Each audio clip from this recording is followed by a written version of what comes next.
ወመንፈስ ቅዱስ አሐዱ አምላክ አሜን። ውድ እግዚአብሔር ቤተሰቦች እንደምን አላችሁ? የሶሻል ሚዲያ ተከታታዮቻችን ቤተሰቦቻችን፣ እህቶች፣ ወንድሞች በያላችሁበት ሰላም እግዚአብሔር ይብዛላችሁ። ይህ የናርዶስ ሚዲያ ነው። ሁላችሁም ሰብስክራይብ፣ ላይክ፣ ኮሜንት በማድረግ ሼር በማድረግ ቤተሰብ እንዲሆኑ በእግዚአብሔር ስም እንጠይቃለን። እግዚአብሔር ዘመናችንን ጊዜያችንን የተባረከ የተቀደሰ ዘመን ያድርግልን። ተምረን እንድንጠቀም መድኃኔዓለም ይርዳን። እንኳን አደረሳችሁ አደረሰን ለጾመ ነቢያት ለነቢያት ጾም እንኳን አደረሰን አደረሳችሁ እያልኩ ዛሬ የምንነጋገርበት የትምህርታችን ርዕስ የሚሆነው ጾም ወይም ጾመ ነቢያት በሚል ርዕሰ ጉዳይ እንነጋገራለን። እንግዲህ ይህ ጾመ ነቢያት እንደሚታወቀው ህዳር 15 ቀን እንደሚገባ በዚህ በፍትሐ ነገሥት አንቀጽ 15 ላይም ተመዝግቦ እናገኘዋለን። ህዳር 15 ቀን ከሰባቱ አጽዋማት አንዱ የሆነው ጾመ ነቢያት ህዳር 15 ቀን ጀምሮ እስከ ታኅሳስ 29 ቀን በዘመነ ማቴዎስ፣ በዘመነ ማርቆስ እና በዘመነ ሉቃስ እነዚህ በሶስት ወንጌላውያን ዓመታት በሶስት ዓመት ማለት ነው 29 ታኅሳስ 29 ቀን እንደሚፈታ የታወቀና የተደነገገ ቀኖና ነው። በዋናነት ብዙ ርዕሰ ጉዳዮች አሉት በክፍል በክፍል የምናቀርበው ሆኖ ዛሬ ግን ይህ ጾመ ነቢያት ማን ነው፣ ይህ ጾም ማን የጾመው ጾም ነው የሚለውን ብቻ እናይና በሚቀጥለው ደግሞ ጾም በመጽሐፍ ቅዱስ በሚል ርዕስ እናያለን። ለዛሬው ግን እንዳልኳችሁ በመግቢያዬ ላይ ጾመ ነቢያት የተባለበትን ምክንያት ለማብራራት እሞክራለሁ እግዚአብሔር ቢወድና ቢፈቅድ። እንግዲህ ጾም ማለት በዚህ በኦሪት ዘፍጥረት ምዕራፍ 2 ቁጥር 17 ጀምሮ ስትመለከቱ መከልከል እንደሆነ፣ ጾም ማለት ፍላጎትን መተው፣ መከልከል፣ ሕግ፣ ደንብ፣ አሰራርና ስርዓት እንደሆነ እንረዳለን። እንግዲህ ክፉና መልካሙን ከሚያሳውቁት ከዚያ ዕፀ በለስ አትብላ ተብሎ አዳምን እንደተነገረ እናውቃለንና ጾም ማለት መከልከል አለያም ስጋን ለነፍስ ማስገዛት፣ በመጾም ስጋን ለነፍስ ማስገዛት ማለት ነው። እንግዲህ ይህ ጾም ወደ 4-5 አይነት መጠሪያዎች አሉት። የመጀመሪያው ጾመ አዳም ይባላል። እንግዲህ አዳም ተስፋ አድርጎት የነበረውን እንግዲህ በሐሙስ ዕለት ወበመንፈቃ ለዕለት እተወለድ መወለድ ተወለድከ፣ በአምስተኛው ቀን ተኩል ከልጅ ልጅህ ተወልጄ አድንሃለሁ የሚለውን ተስፋ ሰንቆ አዳም በዚህ ዓለም ላይ እንግዲህ ወደ 930 ዓመት እንደቆየና እንዳረፈ እንዲሁም ከገነት ከተባረረ በኋላ ለአጠቃላይ 5500 ዓመታት ቆይቶ ወደ ገነት እንደተመለሰ እንረዳለን። ወደ ገነት የመለሰው ይህ ጾም ነው። አለያም ይህ ጾም የአዳም ተስፋ የተፈጸመበት ጾም፣ የአዳም የድህነት ማግኛ የተፈጸመበት ጾም ስለሆነ ጾመ አዳም በመባል ይታወቃል። ሌላኛው ሁለተኛው እንግዲህ እንደ ቅደም ተከተል ስናየው ማለት ነው። ሁለተኛው ደግሞ ጾመ ነቢያት እየተባለ የሚጾመው ጾም ነው። እንግዲህ ጾመ ነቢያት የሚባለው ምንድን ነው ካላችሁኝ፣ እንግዲህ ነቢያት ይወርዳል ይወለዳል እያሉ ትንቢት ይናገሩ እንደነበረ እናውቃለን።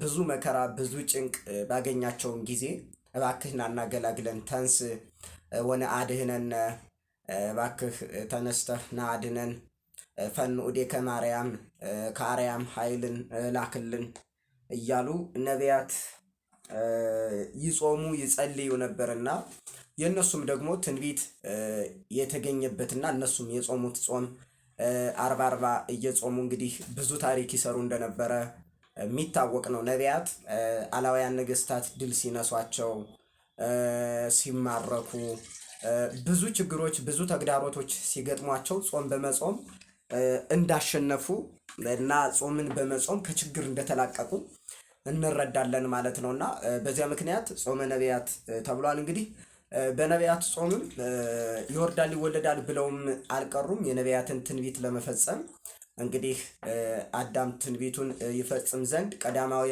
አዳም ያጣውን መንገድ የዘጋውን መንገድ ያጣውን ሕይወት ለመመለስ ዳግማዊ አዳም የሚራብ የሚጠማ በጠባብ ደረት ባጭር ቁመት የሚወሰን ሆኗል ማለት ነውና ጾመ ነቢያት ይባላል። እንግዲህ ምልክት ያመለከቱበት ወደ እግዚአብሔር የጮሁበት ነቢያት በዚህ ጾም ስለሆነ እንግዲህ አርባ እየጾሙ ብዙ ለምሳሌ ብንጠቅስ እነ ሙሴ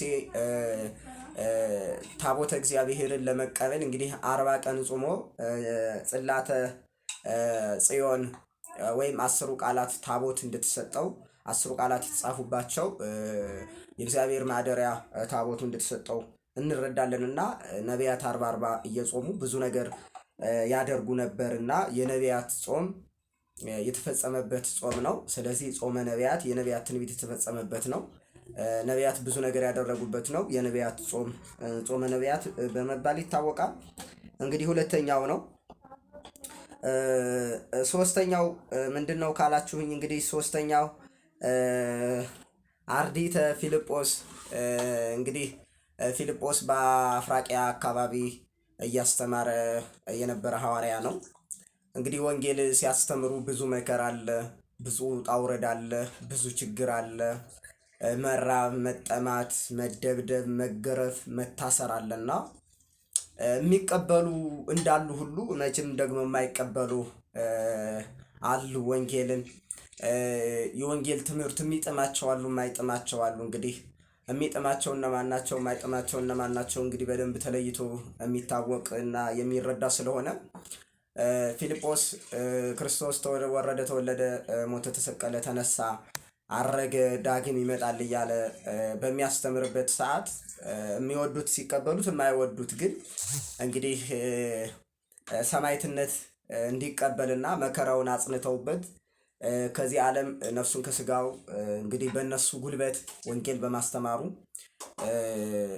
እንደለዩት እንረዳበታለን እና ታሪኩም ያስረዳናልና እንግዲህ ሐዋርያው ፊልጶስ እንዲሆነው በሄደበት ሀገር በድንጋይ ተወግሮ በሰዓት ተቃጥሎ በሰይፍ ተተርትሮ ተቆርጦ እንደሞተ ታሪኩ ያስረዳናል። እና በዚሁ አጋጣሚ ደቀ መዛሙርቱ እንዴት መምህራችን ሙቶ በሰው ሀገር ይቀራል ብለው ልክ ነቢያት የጾሙትን ወይም ጾም ጾመው እንግዲህ ጾም ነው የሚጾሙት፣ ለችግራቸው መፍትሄው ጾም ነው።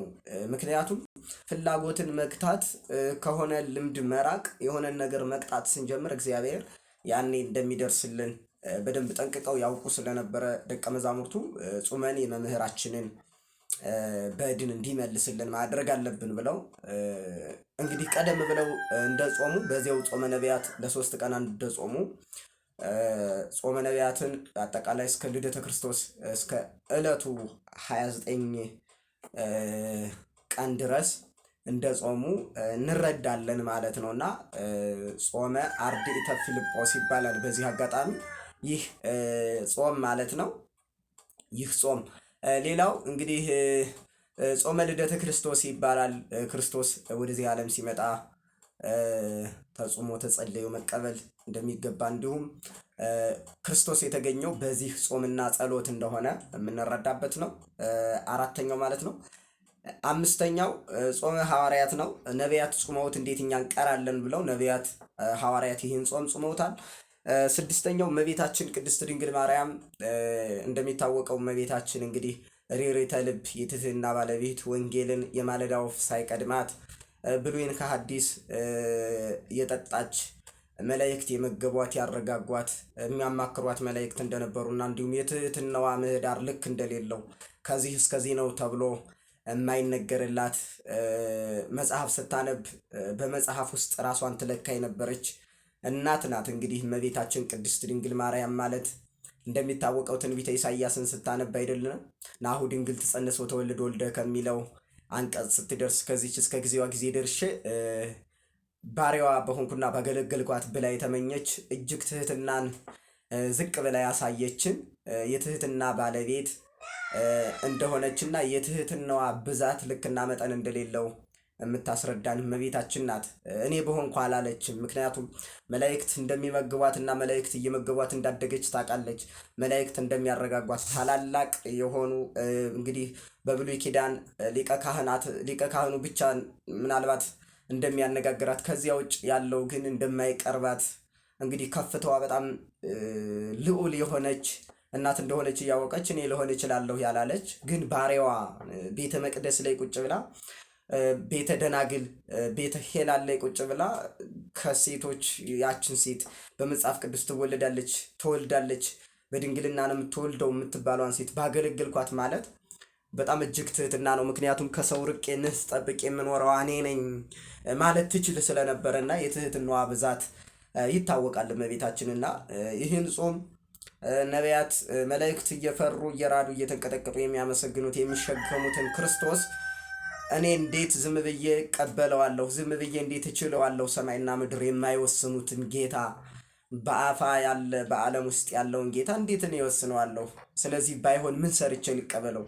ልጹም እንጂ ብላ መልአኩ ቅዱስ ገብርኤል በገብረ መንፈስ ቅዱስ ተወልጃለሽ ሲላት ይህን ጾም ጾማ እንደተቀበለችው እንረዳለን ማለት ነው። ስለዚህ ጾመ ማርያም ይባላል። በዚሁ አጋጣሚ ይዛችሁት የምትሄዱት ውድ ቤተሰቦቻችን ሰው በእርግዝና ወራት ማለትም በጸነሰበት ወራት መጾም መጸለይ እንዳለበት፣ እንግዳም ለመቀበል ዝግጅት ማድረግ እንዳለበት፣ ስራ ሰርቶ አዲስ እንግዳን መቀበል እንዳለበት፣ ቤቱን አጽድቶ ጉዝጓዝ ጎስጉሶ ሁሉ ነገሩን አዘጋጅቶ መቀበል እንዳለበት እመቤታችን ታስረዳናለች ማለት ነው። እንግዲህ ጾመ ነቢያት የሚባለው እነዚህን ነገሮች በውስጡ ያካተተ ነው። የጾሙ ብዛት 44 ነው። እንግዲህ አንደኛዋ ጾመ ገሃድ ለውጥ፣ ገሃድ ማለት ገሃደ ለወጠ ለውጥ ማለት ነው። እንግዲህ የተገዳፊ ዕለቱን ለውጠን የምንጾምበት ዕለት ተጨምሮ ጾመ አርዲተ ፊልጶስ 3 ሲደመር የነቢያት 44 ይሆናል ማለት ነው። ይህንን 44 ጾም እንጾማለንና እንግዲህ አባቶቻችን በዚህ ጾም እንደተጠቀሙ እኛም ልንጠቀም ይገባናል። አባቶቻችን ይህን ጾም ጾመው ክርስቶስን ከላይ እንግዳ አድርገው እንደተቀበሉ እኛም በዚህ ጾም ስጋችንን ለነፍሳችን አስገዝተን ክርስቶስን እግዚአብሔርን እንግዳ አድርገን እንድንቀበልና እግዚአብሔር ወደ ቤታችን እንዲመጣ እግዚአብሔር መልካም ፈቃድ ይሁንልን። ውድ ቤተሰቦቻችን በመጨረሻ የማሳስባችሁ ሰብስክራይብ፣ ላይክ እንዲሁም ኮሜንት እንዲሁም ሸር ማድረግ እንዳይረሳ። ለወዳጅ ዘመዶቻችሁ እያዳረሳችሁ ከዚህ ቃል እግዚአብሔር እንድትሳተፉ ቤቱን እንድታበረታቱ የቤተክርስቲያኗን ልዕልና የምናሳይበት ነው። ስለዚህ እንድታበረታቱን ስል መልእክቴን አስተላልፋለሁ። ስለነበረን ጊዜ የአባቶቻችን አምላክ ቅዱስ እግዚአብሔር ስሙ የተመሰገነ ይሁን። ወስብሐት ለእግዚአብሔር። ይቆየን።